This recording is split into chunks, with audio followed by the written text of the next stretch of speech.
Guys, how's it going on? Today we are back finally for the latest installment of the Crystal Palace career mode. If you're as hyped, please make sure to subscribe, turn the notification bells on, and drop a like as well. So season 2 then, we will quickly just jump on the fact of what happened in the end of the series 1. We did in fact finish 8th, missing out on Europe, I think by a point. So you might be thinking, where's all the episodes been? Well, I lost track of time over Christmas, and then I got a chest infection, which has literally just destroyed me in my ability to even try to upload anything. A lot of the Football Manager videos you've been seeing, they're all pre-recorded from over Christmas. That being said, though, let's get into season number 2 and let's just see what we've been up to.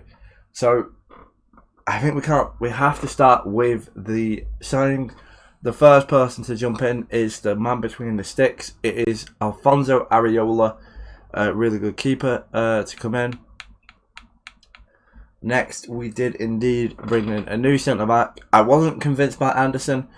We did manage to get some decent money for him. And then we did bring in, I want to say Ballared?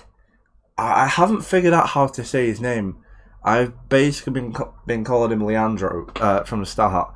But he comes in, again, decent fee. Someone I've not really used much. Was quite popular at his time at Dortmund when he had really high potential, when he was a much lower rating. But now he's seemingly made quite a decent career of himself at Marseille. Next, as much as I did rate Patterson right back, we did indeed bring in Hector Bellerin. I think we just needed someone whose stats were maybe a little bit more polished comparatively to what Nathan Patterson's were. Patterson still, though, will be a very decent backup for us this season. Nothing wrong with that. The next one you can see is Cholice. He comes in with probably what I would describe as the most... the biggest impact on the team. You know, he's the main guy now, realistically, of this team. He's been really good. Hopefully we get to see him at a much higher rating. And then I believe we have one more, which was Dele Alli. Some might be thinking you could have got a much better player for the price of Ali. But I bring him in, someone different, and that's what we do here. If you are new here, we don't sign players typically who are these like very overused players. Like, I try to use different players. At the start of the game, I will probably use the more top 100 rated players, but that's just obviously at the start of the game when you are effectively just trying to get as many heads in as possible. You want as many big signings as possible. A lot of it just made sense that like he would sort of probably leave the club. It's some brilliant football, and we find the back of the net 5 minutes in, and as you can see there, that's the liquid football that we really love to see. You might notice with my voice, I do sound still quite nasally. You know, I'll try and clear my throat. If it happens like once or twice, like, it genuinely would be quite realistic.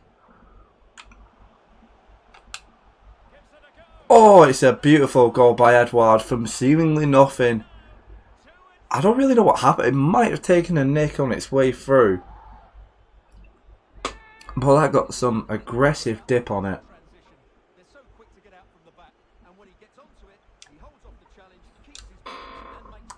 With the actual shot mechanic, but I guess it's one of them where, well, it's 2-1 straight away. I didn't know what to do though. I had to mark Kane or mark Bennett, and I sort of just went in between. It's been very stuttery, the perhaps at times. Eze's done well there. Cuts back, and Edouard makes it free. Brilliant team goal there. You have to say it's brilliantly done by Eze to work the space. And it is Crystal Palace 3, Tottenham Hotspur won. Absolutely brilliant there. The chop back by Eze, and then just Edouard's composure is pretty fresh. We can rely on him, and it's such a needless foul there. It's going nowhere. We will, however, try our luck. Oof. I'm sorry, but that he did not win the ball there.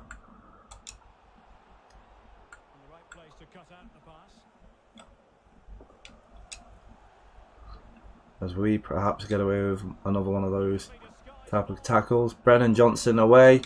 It's Brennan Johnson to... Oh. Just can't finish it. So it ends, though, 3-1. I think that's quite a good scoreline, to be honest with you. All things considered. It looks more and more likely like we are going to be finding ourselves at least in a final this year. Or in a bit more of a competitive situation comparatively to last year. It does, however, though, doesn't bode well. It looks like sort of it's all the big clubs that are left in it, so that's going to be very interesting to maybe do the next episode. We'll do like January and the semi-finals. As you can see, it is very, very, very bloody close at the top, with 3 teams battling out for top spot. We will catch up more on that in the next week's episode, where we will be facing off against Man City and Chelsea. So I will wait, and I can't wait to see you there. Until next time, I'll catch you on the flip side. Peace.